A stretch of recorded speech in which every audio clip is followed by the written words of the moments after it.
Hi, everyone, and welcome back to Command Q, the podcast for quitters. We're your hosts. I'm John Pelfrey. And I'm Mari Casey. And today we're talking about something that will probably hit close to home for many of us.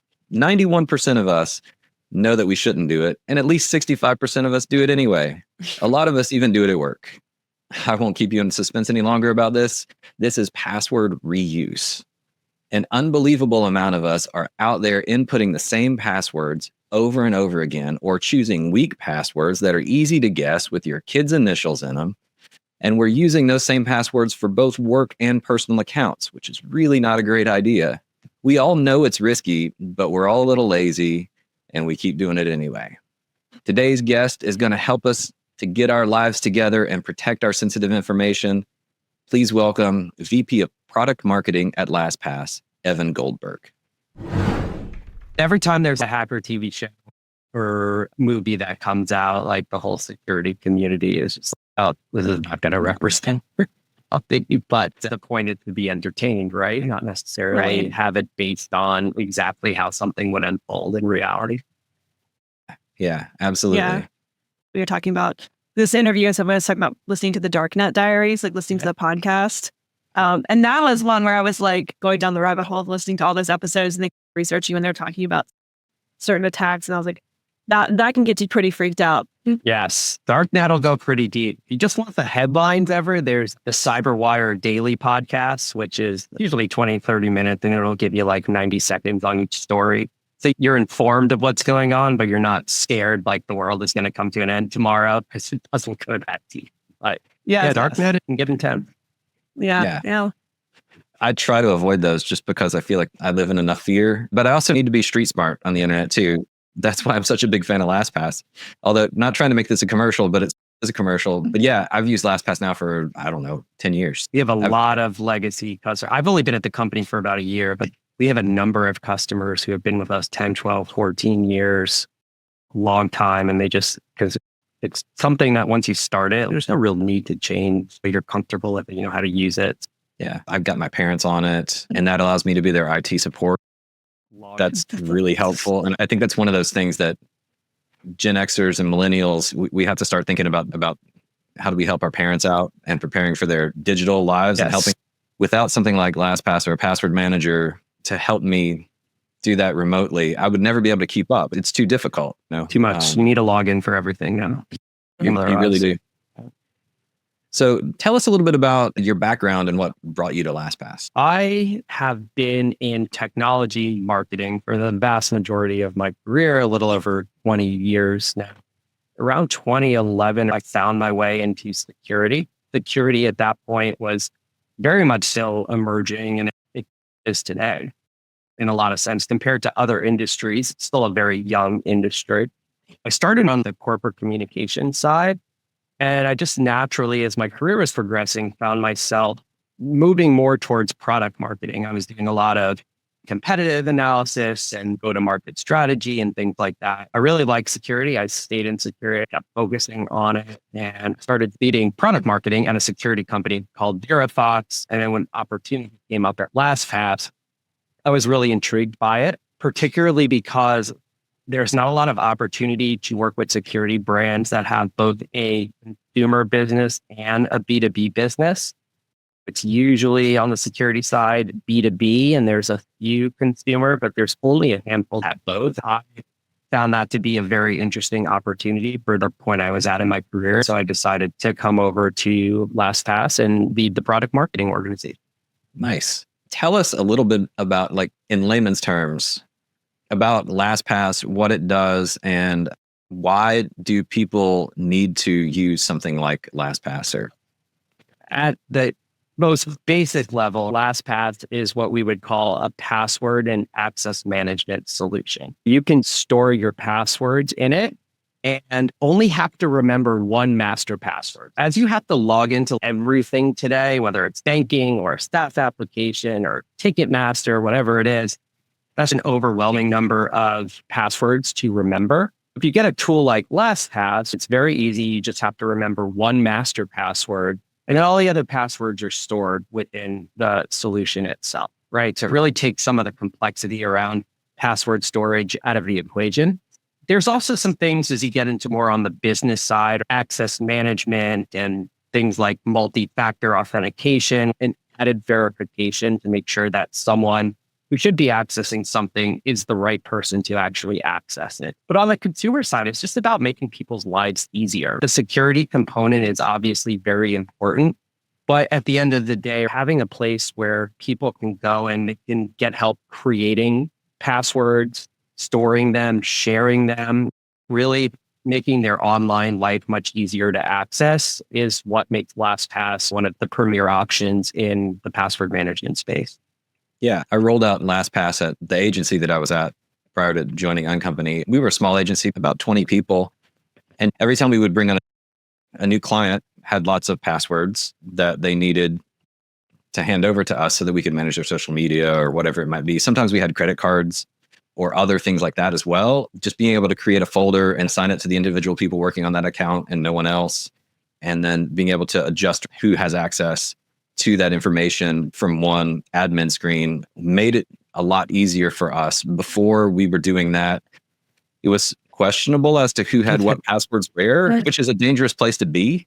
This made our CEO and our clients and everyone else much happier. But this was early. This was 2014, 15, something like that. And we realized we needed a solution, rolled it out then. It was relatively easy back then. I would imagine it's better, simpler, easier now. But I've definitely seen the benefits of it. LastPass keeps evolving. There's new capabilities that improve the product every year. But at the foundation, it's all around how do we make this easier to collaborate, share, being able to ensure that people have access to the types of programs they need when they need it is a really big deal. And we have a lot of customers that have that same use case you just talked about, especially with work from home, like the gig economy, freelancers across all different marketing functions and other industries as well. You have a lot of people doing work for businesses that aren't direct employees. You have to make sure you give them what they need to be successful, but also that you're doing it in a safe and secure way. It's a really big part of our business is meeting the needs of that market. Yeah, absolutely. So we're going to hop into a little bit of why you need good passwords, how to protect yourself. Yes. I'll be the bad password example I'd like me to be. Yes. I'm not going to point any fingers, but I've gotten better. I've gotten a lot better. I think because I've known John and because we've been running this business for however many years, I've heard so many stories where especially small businesses are very susceptible to breaches because they don't have that level of cybersecurity. But it keeps me up a little bit at night thinking about the access a lot of our freelancers, myself, and our clients give pretty willy-nilly. We see this a lot with the freelancers and talent we bring on where they're sharing their social security number with me, which I will keep saying, but we always talk about how susceptible we become when we are independent workers, small businesses, and how we have to be even more aware of what we're putting out there. There's a lot of risk for organizations of all sizes when it comes to passwords. You might hear me use the terminology credential over the remainder of the conversation. And just a quick clarifier what the difference is. So the password is just the password itself. The credential is more of the username and the password. And then there's some sites where you might also need a PIN. And what we call threat actors, that's a way to encompass all sorts of criminal activity. So whether we're talking about big, bad nation states or a group of teenagers looking to do something, right? They're all some sort of threat actor. They're looking for the easiest way to achieve what they want to achieve. And having credentials accomplishes that because they can simply log in and gain unauthorized access and do what they want. They can extract data, do things with malware and ransomware, right? They can, what we call impersonate other people within an organization, right? So the quickest way to achieve what it is that they want to achieve, which is usually financial incentives, but there are other motivations from time to time, is to access the credentials. It's a little harder when you just have the password, but when you have the full credentials with the password and login, the sky's the limit to what they can achieve with that. Sure. Which is why two-factor authentication is so important. And it's why lately I've been seeing some options to use my fingerprint or your face scan. Yeah, biometrics. Biometrics is very important. Two-factor authentication. Yeah, which is Essentially, you log into something, some sort of program, and then they look for a second way to verify you. So in the event of a threat actor having your login, your username and password, but they don't have your phone or they don't have your email, they still wouldn't be granted access because they wouldn't be able to get that extra verification needed. You'll see things like getting an extra email or a text message or these authenticator apps that give you a code. That code changes every 60 to 90 seconds. And you would have to input that code as a second verifying tool. Like that is one of the most important things you can do for managing the integrity of your access. Yeah. And LastPass has an authenticator. Google has an authenticator. There's a lot of different versions of authenticators that are out there, and there are a lot of different ways to do that. They've made it so simple with a lot of these authenticator apps too, where you just sometimes have to click a button to verify that it's you, and it'll show you a map of where you are to make sure that it's you in that space. It is an extra step, but it's becoming less and less a pain point, I think. And it's a lot less painful than what you would have to go through if someone else is accessing, right? And the security community is always debating what's the best two-factor authentication. Should it be an email? Should it be a text? Should it be an authenticator app? The reality is any form of it is better than doing nothing. It has become a seamless step that adds, 5 or 6 seconds max to getting into the program that you want to. And it's one that saves you a lot of time in the long run if you take those extra couple seconds at the top. Yeah. So what are some ways that a bad actor might try to get our information, might try to get our credentials? How do they normally do that so that we can avoid that situation? One misconception, I think, sometimes is that these people are sort of these rogue groups and maybe not well organized or sophisticated. The truth is they are the complete opposite. A lot of times they know what they're doing. And AI have even made it easier to intensify what they're doing at a quicker scale. Phishing is something that has become common nomenclature. It all started with the African prince emails that people got 20 years ago. The Nigerian prince, right? The Nigerian prince. Yes. Now they're so sophisticated that a lot of people can't tell when they're real and when they're not. They come on email, social media, text message, voicemail, right? All these different ways.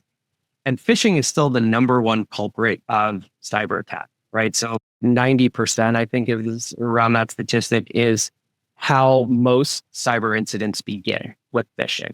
So phishing is a way to capture two different things. One, it's a way to capture the credential you need, or it's a way to learn something about somebody so that you can what's called socially engineer them, which is essentially trick them into believing you are someone else, asking them to do something. I can give you a little story about social engineering. It's a true story.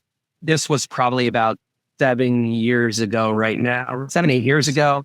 I had a colleague of mine who came to me and said, "You're never going to believe what just happened." And I said, "What?" She was a new colleague, just started at my company about a month ago. She said, "Someone who I used to work with also left. And yesterday was her first day on the job. And she got an email that she thought was from her new CEO. It looked like it was from her new CEO and asked her to pay an invoice. And you see something from a new CEO, right? With the right name and everything. And she went ahead and found out how to pay that invoice. It was about, if I recall correctly, around $10,000. That invoice was not sent to a vendor. That invoice was sent directly to the pockets of that threat actor. Within the first week of this person's new job, she had been socially engineered into paying for something that did not exist. That type of trickery is really, really common. Threat actors will go on social media to learn about people. Having a limited social media presence is actually one of the things you can do to reduce your risk. You definitely wanted to limit very personal information on there, like where you live and where you work, because there are a lot of threat actor groups that'll use LinkedIn, for example, and they're specifically looking for anytime someone starts a new job. We actually have that at LastPass from time to time. A new employee will get a text message from a threat actor group saying, "Welcome to the company. I need you to do this," and it'll be signed by our CEO. Now, we know it's safe. We know everyone at LastPass has to go through tons of security training, but think about all the people at other organizations you might not know. And what are they trying to do? They're either trying to get people to take an action, pay an invoice, or they're trying to trick them into handing over their credentials.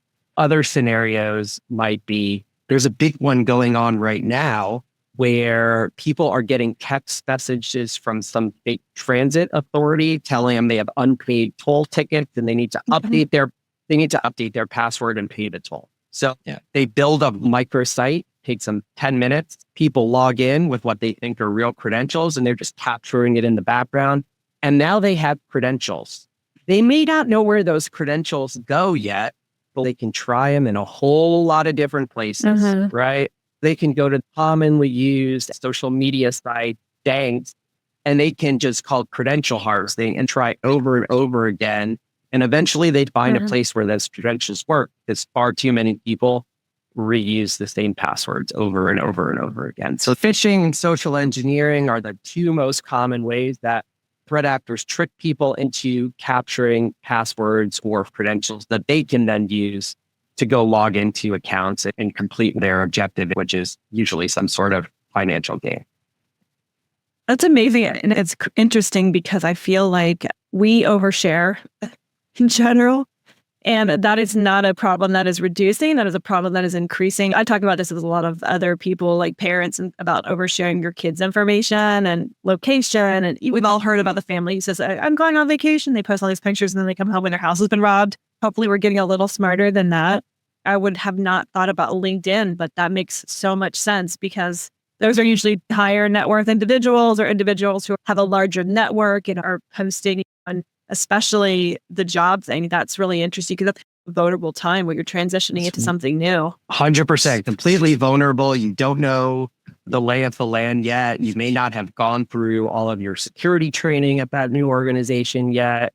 You may not even fully understand all the parameters of your role, right? So when you get something that looks really realistic, if you don't have the training to question it and know who to question it to, there's a lot of people that will go along with it to their detriment. And really, a lot of businesses are doing a lot to try to train individuals on these things. But the fact is, some of the stuff that comes out is really very realistic looking. You have to be very careful and question everything and never assume anything is real if you have any shadow of a doubt.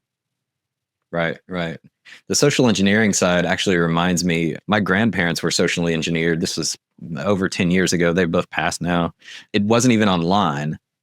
It was on the telephone. Someone called them and told them that they had a medical bill that they needed to pay, and they could take their credit card information over the phone and they could go ahead and pay it. And at the time, my grandparents were like, oh, we have a medical bill. We should pay this. They didn't think anything of it because they're of a generation where they had never considered this as an option. They ended up getting into their checking account and taking quite a bit of money, to the extent that this group had done it, socially engineered a lot of people in the same area, and the FBI got involved. They were even coming to my grandparents' house and leaving notes on their front door. So it was local actors. So they can be very sophisticated even without access to the internet if they target the right group. 100%. That I know many people who have had something similar happen to them, especially people who entered their older generations over the last 15 years who were in no way digital natives and are more trusting and accommodating to people who they may consider strangers. That's happened to so many people. As people get older now, I think we'll see that a little bit less because they've gone through parts of their career where they're going to have to be questioning things a lot more. So rule number 1 is question things. Rule number 2, I think I heard you breeze by it a little bit, is don't use the same password twice, right? Yes. And think about the reason why. So if a credential is stolen from me, and let's be a little bit clear how threat actors get these credentials. They're not always targeting individual people. Most of the time, they're not. What will happen is some group will be successful at hacking into some sort of company or organization, and they'll get a whole lot of usernames and passwords. This happened at Yahoo, I think, late 2010s, 500 million email credentials. Some groups don't even use them. They put them up for sale. So they'll charge 50 cents or they'll charge $1 for the login credential. There's this whole underground economy, this dark web. This is a little bit fearful type of stuff, but that's where people go to get the credentials, right? Not everyone's fishing for credentials themselves. They know where they can go and purchase them. Sometimes threat actors will even give some away, but it's really lucrative for them because multiple groups will buy them. Let's say I was in that Yahoo attack and my email and password were caught up in it. And I use that same email and password for everything I use. Now, it's not going to take long for those threat actors to start trying to use that same login in other places. First, they're going to try banking sites. Then they're going to try potentially medical sites. Because if you break into a health insurance or a medical type of login, there's other PII in there that is even more lucrative, right? That's when you get into social security numbers and all sorts of things as well, maybe stored credit cards. So if you, at the very minimum, are not reusing passwords and one of your passwords does get caught up in something, at least you know that at worst, they have access to that one specific site. You can change your password and not have to worry about having to do it across 500 different logins. What's some good password hygiene in terms of creating a password or keeping track of passwords? Some people will say you shouldn't use the random numbers and letters. Other people will say you should use like a sentence or a mnemonic that you can remember. What are some good ideas? I just use the generate password button and make it along characters. So if you have LastPass or another password manager, most of them have a generate password and you can customize that as you want. 15 characters, 18 characters, all that good stuff. And then the great thing about a password manager is you only have to remember one. You don't have to remember what you created. It'll remember it for you. If you're not there yet, while the guidance is a little different, depending on who you talk to, there is some agreement on a couple of core principles. One, 15 character minimum. Now, 15 characters. This is why you don't want to have to remember yourself anymore, right? There's some charts I've seen where it shows how long it takes an automated algorithm to break passwords based on how many numbers they are, right? So if it's 3 letters or something, which a lot of sites you can't do anymore, it can be broken within a couple minutes. The further you go up, when you get into like the 15th, 18th, you're talking about time frame that threat actors are just not working towards right now. So we at LastPass give the guidance of at least 15 characters. Now, there are some people that believe unique phrases without identifying characteristics are the best way to go. Keep your kids' names out of it, keep your address, your college, but other things that are important to your life that you might remember, create a phrase out of it, maybe add a number at the end, and it's something that you could remember because it's important in your life.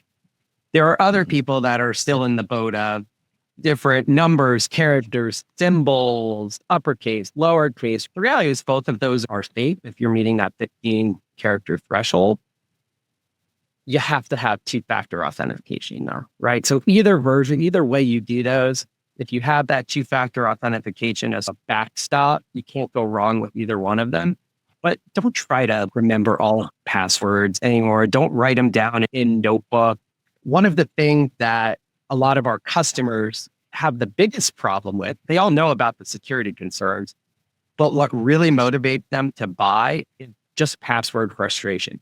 I'm sick of being locked out of accounts, and then they got to reset their account, and then they got to create a new password that they have to try to remember. And it's just this vicious cycle. People come to a company like LastPass for, and this is true of businesses and individuals, for the security element of it, right? There's also just that convenience and that let me get this password headache under control, which we actually see in testing is that it ranks a little bit higher in the motivation to buy than the security element. But when they go hand in hand, it makes people's lives a lot easier. Sure. That makes a lot of sense. I'm the family COO, and then also with the business, I have an immense amount of passwords. And I'm obviously just finishing tax season and everything. So going through and having to log in multiple accounts to pull multiple things, it is super time consuming. And then you get you can't use this password again for the next 6 years. And you're just like, I don't know. Really good thing to think about is just the optimization of your life and using, besides just the security feature and functionality of that, just a way to optimize this one less thing to worry about. And it makes sharing easier too. You can share with other folks in your professional arena, your families. It's as much about convenience for a lot of folks as it is about security. Yeah. And one of my favorite features is the ability to share a password, but not allow the other person to see it. That way they can use it. And then if I change it, they'll still be able to access it, but it doesn't allow them to see it. And it's just like a little bit of added benefit, especially if you are one of those people who uses the same password in multiple places. At least that way you could protect it from other people as you share it. That's one of my favorite tools. If you save credit cards and other things that ask you to reprompt the master password, there's a lot of extra steps in LastPass and I assume other password managers that force extra things. So if I pull up a credit card, I make it so that I have to type in my master password to see it again or to use it online. Yeah, or with that's in other companies too, right? Sometimes you'll be prompted to retype in your master password, but other times you can authenticate via biometrics now as well. Fingers, eyes, if you're on mobile in particular, that's a common setup on mobile to authenticate with eyes. So there's lots of ways to make things easier for individuals to access and to make sure when you are sharing, you're doing it in a way that's really secure. You never know what's going to happen if you text something. Are they going to delete that afterwards, right? Yeah. If their phone ever gets breached for some reason, are they just going to have all sorts of passwords in there? That's the thing that I think a lot of people struggle to wrap their heads around. They'll say, I would never get hacked. Who's coming after me? I own a 2-person business or I'm a consultant. The reality is most people and most businesses, except for the really large Fortune 1000s, 2000, they're not directly targeted. They're caught up in something bigger. And that's on the people front too, right? You're usually caught up in something bigger. And with AI, with machine learning, threat actors can create scripts. They can create all sorts of repetitive messages that go out to tens of thousands to millions of people at the same time. It only takes 1 or 2 people to click and they've got how much money they can make or whatever it is they want to accomplish, right? So you talk about psychology of it, right? A lot of people haven't lived up to the type of password management or password safety that they might have heard about because they just automatically think, this is not for me. Who's coming after me, right? Reality is not about you. It's about anybody. They'll get anybody they can and you will get caught up. Hackers do not play favor by any means. I think it's like an interesting time because I was talking to my kids about this yesterday. My daughter was like, oh, you guys used to not have car seats. And I'm like, I'm not that old, but thank you. But I did say, yeah, when people used to drive, when cars first came out, there was no car seats. Kids were just flying around the back seat, babies were on the front. And people started realizing this was dangerous. And they started applying safety principles. And we live in this digital world now that is maturing and continuing to mature. It does feel like the security around the digital world is pretty behind where we should be. John and I work with a lot of creatives. Our focus is creative and marketing. So we're working with a lot of creative small business owners. And that's exactly what they think. It's just me. I'm just one person. I'm a small potato in this big world. They're not going to come after me. But you're right. You have to think about security the same way you think about your own health and your own safety in other worlds of your life. But I think we're just now getting caught up to the reality that we have to think about that, even if we're one person. Yeah, the digital safety thing is, I think of it the same way that I think of street smarts. If I'm going to walk around in a city, I need to protect my phone. I need to protect my wallet. I need to put it in places where someone can't take it. I also need to be aware of who's around me, what the potential risks might be. I need to be aware that there are cars on the street and I have to look both ways before I cross the road, even if the sign says walk in front of me. And these are basic things that a lot of us understand in real life. And it's the same thing online. You have to develop your own level of street smarts about just basic safety. Look both ways before you cross the street should be a normal thing. And so don't use the same password twice. Yeah, right. It's like password 123 is like walking out in front of the bus, right? Yeah. So you guys might have heard in 2021, there was one of the biggest cybersecurity breaches of all time. It was at a company called SolarWinds. It's very famous, a big wake-up call for the industry, so to speak. Affected not just SolarWinds, but they provide IT services to all sorts of big companies. They did a lot of shipping companies and shipping logistics got all thrown off. It was traced back in part to an intern's password being password 1234 exclamation point. Oh my. And that contributed a significant amount. Now, this was very complex and sophisticated. This was one of those scenarios where that company was directly being targeted. So it's not fair to fully put all the blame on this, but this was a part of it. That fact that there was someone who had access to all of this company's internal systems with that type of password. And SolarWinds took a lot of heat for that. And you can't argue against that. No, I mean, my mortgage company was hacked last year. That stressed me out a little bit. Maybe you won't have to pay Well, and I anything think now. Yeah. And obviously, we were talking about this hack happened several years ago with Target, where Target was hacked, a debit card, their Target Circle group was hacked, all the emails, because that was part of it, that it came back to being tracked to a small business that created the digital computer inside of the refrigeration units.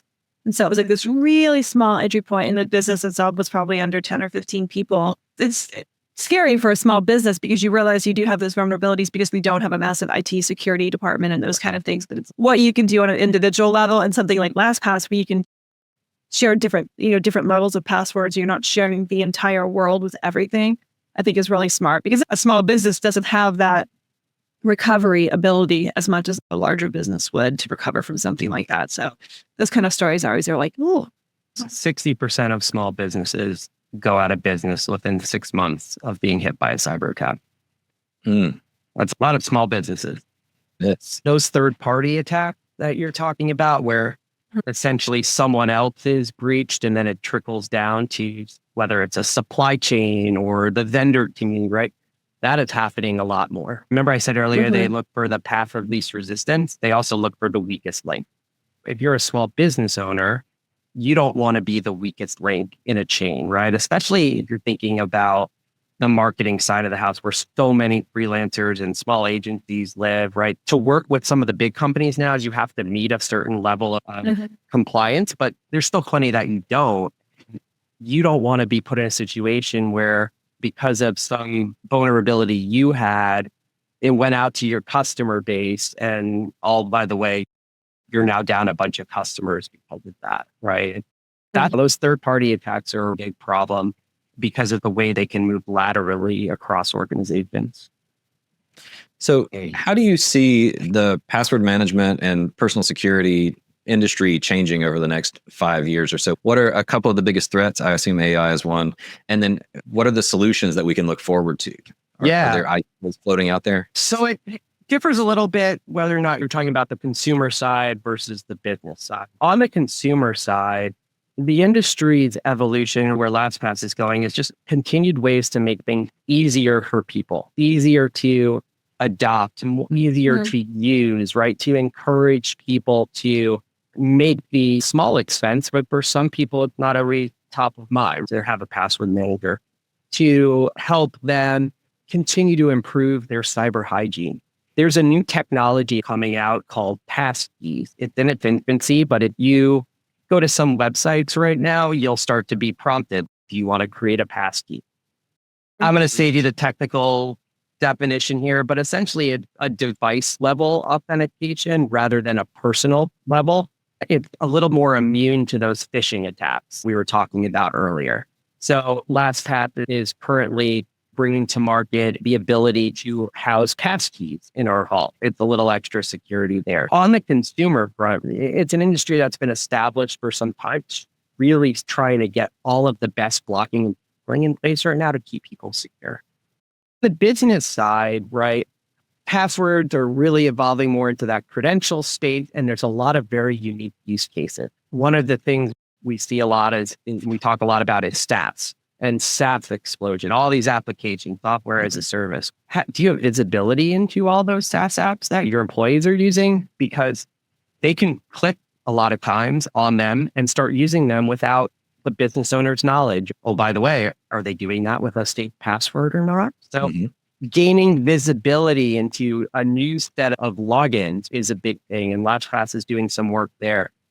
And then some very specific, like privileged access and permission-based access, there's continued development around there. So I think you gave an example earlier about being able to share a password, but them not ever being able to see it. Well, imagine scenarios where you need to share a password, but you only want someone to view it for a certain amount of time. They have to be at a certain location, and then the password needs to auto rotate at a certain time to make sure that there was no way that password got compromised when it was being shared by someone else. That's a hypothetical. That's not a specific thing that LastPass, but you're talking about very specific use cases to deal with very specific requirements. And that's what a lot of password management companies are moving into. Like, what are your employees not just following best practices, but like, are they using a password that's been caught up in a data breach? And if so, what did that do to the threat level of my? Yeah. And one of the last functions that I really like about LastPass is they give a security score. There's a security dashboard, and it helps me to quickly see if I have used the same password twice, if my passwords are too common, what should I update? It's been a while since it's been updated. It also does some dark web monitoring to help me see if there are certain things that have been caught up in the dark web so that I can adjust those credentials if I need to. One of the things I want people to understand as a user who's used this type of thing for a long time is that when you first sign up for one, you don't have to fix all of your problems all at once. You can just step into it as you update one password and save it in a place that's secure. Use the auto-generate password this time instead of some silly password that you have in your head, and just do it one at a time as you go through life. And then pretty soon you'll have almost all of them done because you're resetting passwords constantly anyway. Yeah. So it really is a mindset change. That's part of what we've been talking about this entire time. It's one of those things where once you commit, once you understand the reason why and you make a commitment to it, you have to build a plan that is realistic for who you are and what you do throughout the course of the day. The reason people psychologically use the wrong passwords or don't use password managers, right? Like we said earlier, they don't think it's relevant to them. Who's going to attack me? Or they think it's just too complicated, right? I don't have time, or I'm not an IT person. Or they will think about price and make an assumption that it's only security is expensive, right? And a lot of security is expensive, but when you're talking about password management type of stuff, right, you're not talking about expensive technology at all, right? So the first step is you've got to make the commitment to do it, right? And then the second step is finding what works best for you. So I love your approach of, hey, let's handle a little bit at a time. What I would start with is your most sensitive application, right? What is the possibility of potentially causing the most disruption to your life? Would it be banking accounts? Would it be 401ks? Would it be your mortgage? Start there, your credit cards, right? Start with those things, right? Save your Hulu account and your Disney Plus and HBO, right? You could do that next weekend, right? Yes, your credit card is saved on there, and I don't want to diminish that. But when you think about the things that could really cause disruption, start there, progress through those, and then you can move on down the line. And once you do it once, right?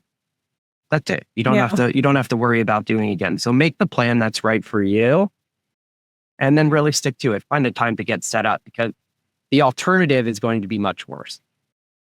And it's going to be a headache.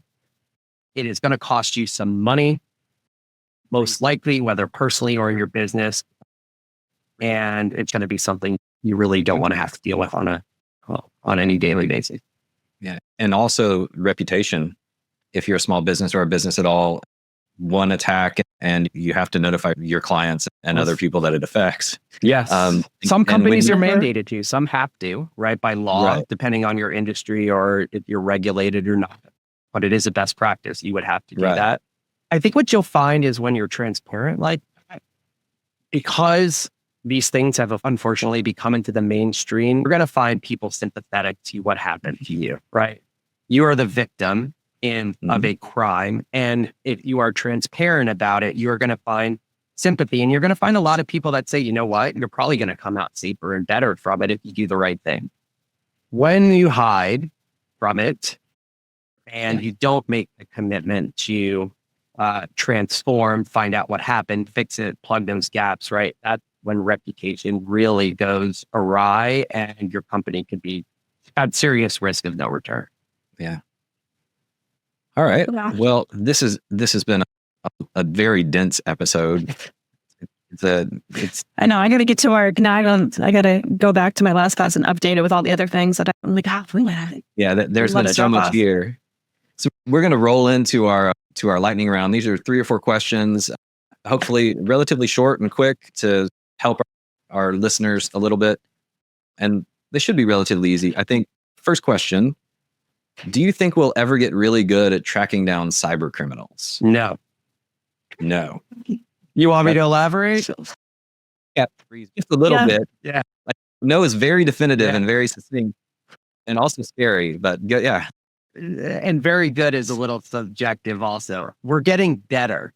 The challenge is there's a lot of money that is thrown towards this, and the most sophisticated attacks are always going to be problematic to find attribution for. There are always like digital trails that you can follow and you can make educated guesses. But right now we live in a world where a phishing campaign will run for 24 hours. And by the time anyone can start investigating it, it's already gone. Like they wiped it clean. So these things are set point in time. They have a purpose, whatever they get out of it, and then it's over with. So yeah, there's some areas we have a little bit more digital forensic now, but like overall, will we be able to prosecute this like crimes and have a more a physical crime way solving thing? No, we're not. I don't see that happening anytime soon. It's just, it's a different world. Okay. This one's slightly off the password side a little bit, but it goes to sort of safety and protecting yourself. Is it safe to use public Wi-Fi? That the big security community debate. There are some risks to it. That said, there are much riskier things that you could be doing. Here's where you need to be careful. Really big places like airports, train stations, convention center lobbies, right? Any of these that are places where someone could set up their own Wi-Fi, right? And if you join that, a rogue Wi-Fi network, right? You can be at risk of losing some stuff. So what I always recommend tell people is just double check with a person that works that like, hey, is this the official Wi-Fi of the Marriott hotel or of the airport, to make sure you're joining that one, because there are some state security protocols in place. And a lot of times, there are times where you can be somewhere and it'll say DFW, Dallas Fort Worth free Wi-Fi. And then right below it, if you don't look hard enough, it'll say DFW Wi-Fi 2. That's not real. That's fake. You got to really find out what the official one is. If you join the official one, you can be relatively safe. You can also use a VPN.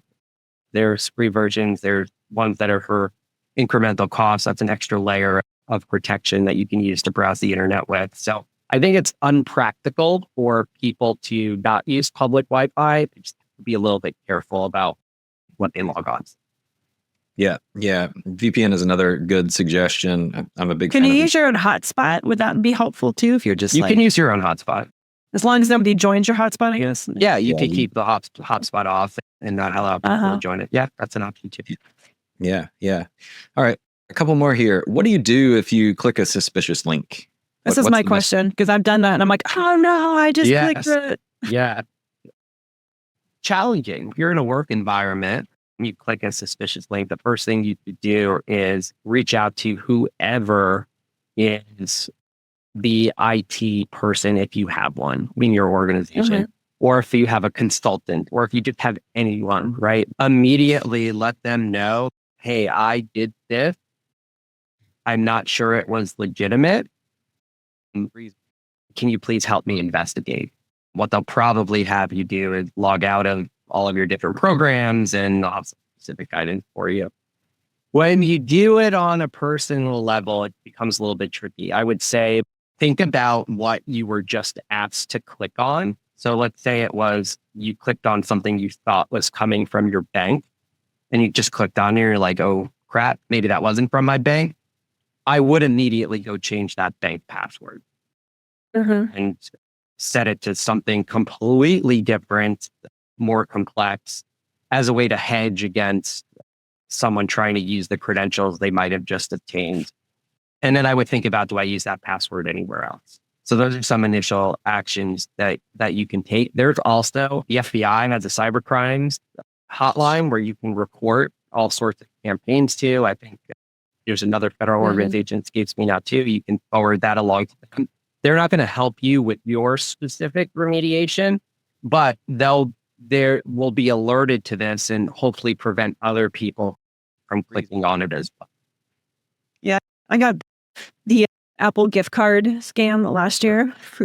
Yeah. And Yeah. several of I'm my sorry. employees got it as well. Yeah. Sorry. Yeah, I didn't- several. I don't know if John got it. I don't know if you got it, John. I don't But know. a couple of our freelancers did, and a couple of people who I'm just associated with through like the Discord community. So it wasn't even like directly in my contact list, but via email. And then I don't know if I should have done this. I did report it to the website you mentioned, and I knew that it was one. Luckily, all the folks who I work with are smart enough to be like, "Hey, Maury, you wouldn't ask me to go buy Apple gift cards for you," and I was like, "No, I wouldn't." And so that was good, but I did report it, and I actually messaged that number, and I was like, "This number has been reported." I'm like, maybe I should have done that because now they're going to come after me specifically. They didn't, I don't think. But yeah, that was one where I was like, "Wow." That happened so quickly. It was like in 30 minutes, I got 10 text messages from people that were like, "Why are you asking me to get Apple gift cards?" And I was like, that could have gone really fast. And you can submit like those types of things to Apple as well. Or if it's Best Buy, they have security. You can go on their websites and they have security contact information on there and you could forward it to them. Chances are they've been notified already. They're constantly monitoring for these things. Sometimes it just takes a while to take them down is the terminology. But you could always update them too and say, "Hey, look, this came to me." You could tell them you clicked or didn't click, but just notify them as well so that they can work to take down the fraudulent activity that's using their brand. Yeah. Great.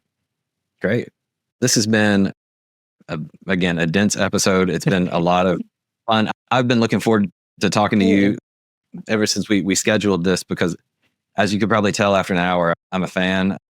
It's weird to be a fan of something like a password security system, but it is one of it is one of the things that I use every single day. It's one of the most valuable tools that I have. And again, I'm sounding like a fanboy in some ways, but it is a very cheap investment for insurance, for protection. And I think that's one of the things that I hope our listeners get across here is I don't know exactly how much I pay a year, but I want to say it's in the $30 to $50 a year range for my family. It's not a lot of money. It's definitely under $100, and it gives me peace of mind just more than anything else, knowing that I have this sensitive data. So I want to thank you for all the good work that you're doing and that the company is doing. And like I said, I took the survey this morning. Hopefully that helps you guys out as well. You might my customer advocacy person might reach out to you after hearing this. For Sure. As long as you didn't t-shirt, I'm good. You know? Sure, yeah. No, that was fun. This was fun. I hope I didn't scare everyone. The main takeaway is there are things that you can do that are easy, affordable, and realistic within your like daily life that they give you a lot more protection. So many of these things start with passwords and usernames, and if you can get a grip on really doing a lot to protect your digital book. Thank you so much. This has been Thank great. you. Thank you, guys. Yes. Bye. All right, we're back here after a couple of days to reflect on this. And Amari, what did you think of the conversation we had with Evan? And it's very enlightening. I had a feeling going into the conversation, I was going to leave a little bit more uncomfortable about my lack of security. And I did. I can confirm that's true. I think it was super interesting. The cyber world is kind of this frontier of things that are happening, all these ones and zeros, things happening across the world. And for me, my takeaway was like, it's kind of scary. And I want to choose to just pretend like it's not out there, put my head in the sand and just go into my bunker and be like, it's fine.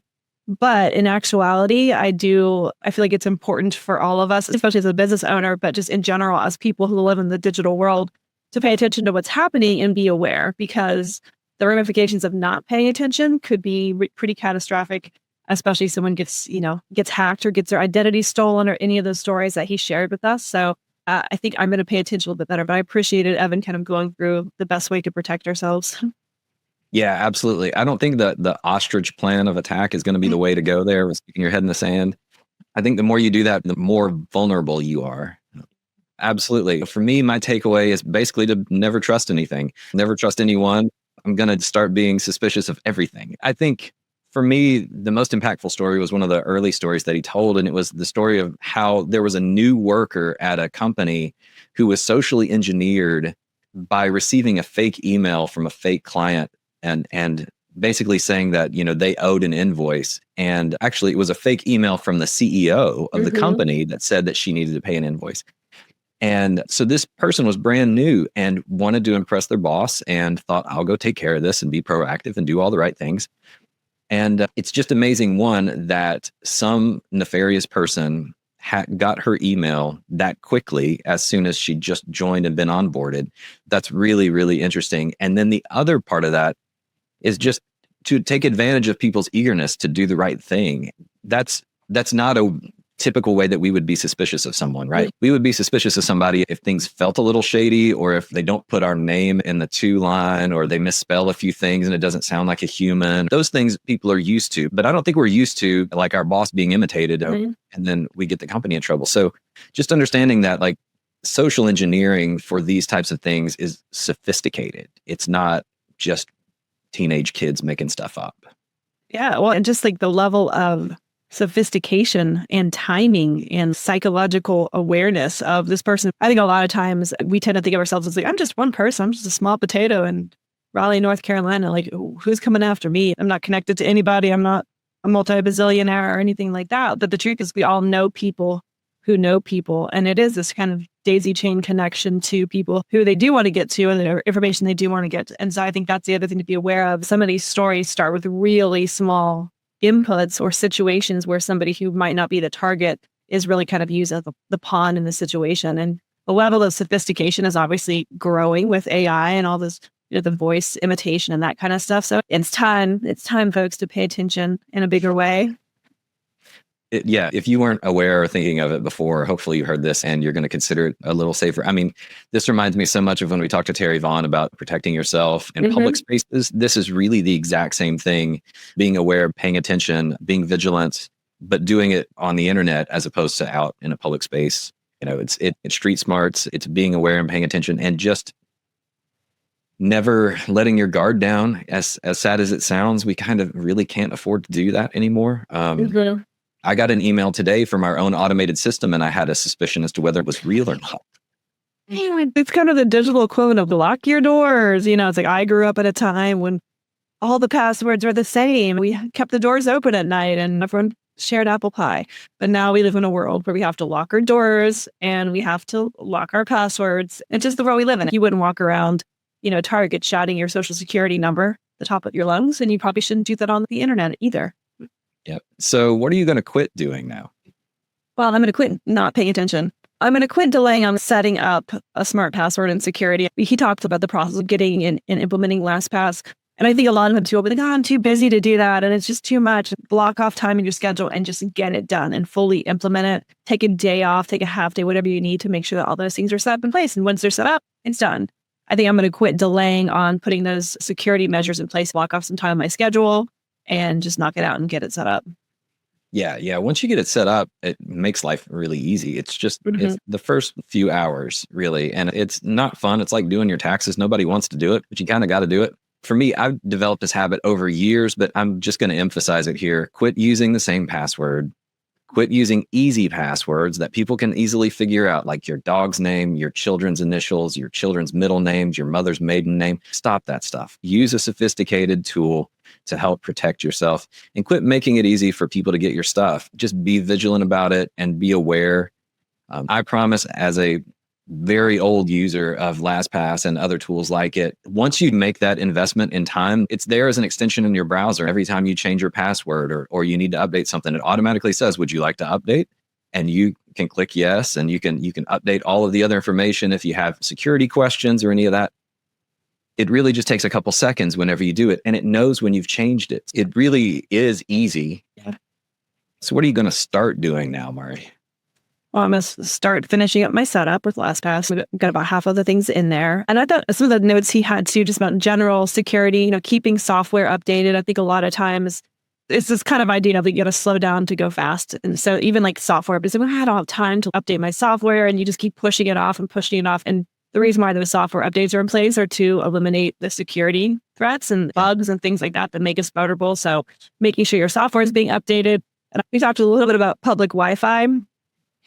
I'm smart about it, but I think even paying more attention. And he's talking about how people will create those fake Wi-Fis in public places and call it like, state park, free Wi-Fi or whatever. That was actually really interesting. So I'm like, of course people would do that. That's not hard to set up, but I would never have thought about looking for that. I was in the airport a couple of weeks ago thinking about what he had said, and I was, on the free Wi-Fi, and I was like, okay, is this secure? And I was very aware, and having VPN and setup and things like that, and just not choosing when you're on public Wi-Fi, not using that as a time to check your bank statement or do any of those types of things. I think being smarter when you're in public spaces with Wi-Fi was another thing I'm going to plan on paying more attention to. VPN for a while too. And today's episode is sponsored by NordVPN. I'm just kidding. Just joking. They're good. You see that all the time on YouTube videos. But yeah, having a VPN in addition to some sort of password manager really does up your security game when you're in public places on public Wi-Fi. It just encrypts everything that goes back and forth. And even especially in a business setting, if you're sitting in a public space and you're working on something that's related to your business, like in an airport, maybe you're working on a PowerPoint presentation or you're sending invoices or there's, sensitive client data or information, those are times to be aware and make sure you're using some tools to protect yourself. Absolutely. So I'm going to start paying a little more attention to cyber criminal news. Evan mentioned the CyberWire Daily podcast and briefing, and I might not do it every day because that's a pretty big downer in terms of, you can live in fear, and I don't want to live in fear. There's enough to fear in this world right now. But, maybe glance at it once a week or listen to the podcast and just see what's going on in that world. And if there's something I need to pay attention to, there have been hacks for different things. Like my mortgage company was hacked a year or so ago. That was concerning to me. That then got me some identity theft protection insurance and software just to protect on that side.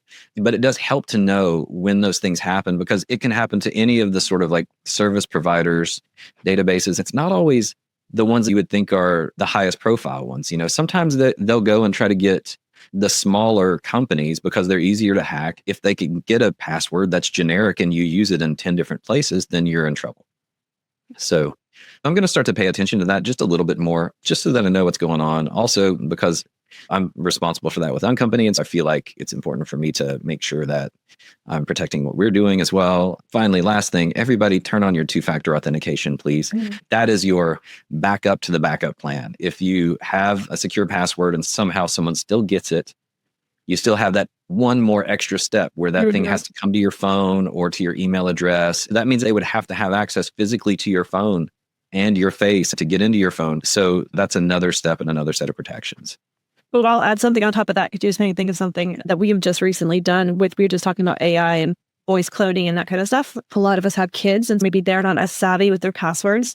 So making sure that if you have kids and the kids are using devices, they're using Roblox, which is another one that's very prone to hacking, that you have them set up in a secure way so they're protected. There's certain ways that you can monitor your kids' phone. There's Bark, there's Live 360, all those different things that you can pay attention to what's coming in onto your kids' devices. And I would highly encourage that level of security. There's creepy creepers out there, but there's also things that your kids are doing that is making them very prone to bugs and things like that. So I would pay attention to that. I would also suggest setting up a family password that is only known by your family. We were talking about this a couple of weeks ago, but people are calling in and they're like, hey, Mom, I need you to come pick me up, or I need you to send me $100. And they're cloning your voice and you don't know that it sounds like your daughter. It sounds like your husband. And it's not. It's someone who's cloning. And you say, okay, what's the family password? And you keep that only within your immediate family. And that's a surefire way to make sure that you're being protected from any of that other stuff that's coming in the future with AI and voice cloning. So I would highly recommend getting a password with your immediate family. Absolutely. That's a really good one. Now I'm thinking like we're spies in some ways too. In those spy movies where people walk up and they're like, it's cold and rainy at night. And then the one says, yes, and I brought a trench coat. And you go, oh, okay, yeah, that's the right person. It's kind of funny, but we do sort of need to be aware and smart in those ways. Only going to get more sophisticated. It's only going to get the tools that we have access to now. And AI really has opened up that world a lot. I mean, we can automate a lot of things in our own lives. Imagine with some creativity and the desire to be deceitful, what you could do with that stuff. Exactly. Yes. Yeah, this was a great episode. I really enjoyed it. Talking to someone at a company like LastPass and talking to Evan was kind of on my bucket list of people that we would get on the podcast. And so I was really excited to have that conversation. I'm sure you could tell my enthusiasm through the whole thing. I'm just a nerd when it comes to this stuff, and I make no apologies for it. Thanks, everybody, for listening all the way through today. And thanks again to Evan and to all our listeners. We'll be back in a few weeks with another episode.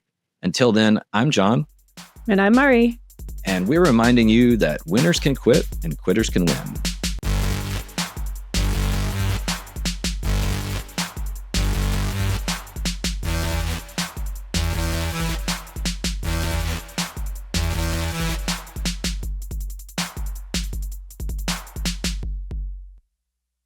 This podcast is for informational purposes only and does not constitute medical, legal, or financial advice.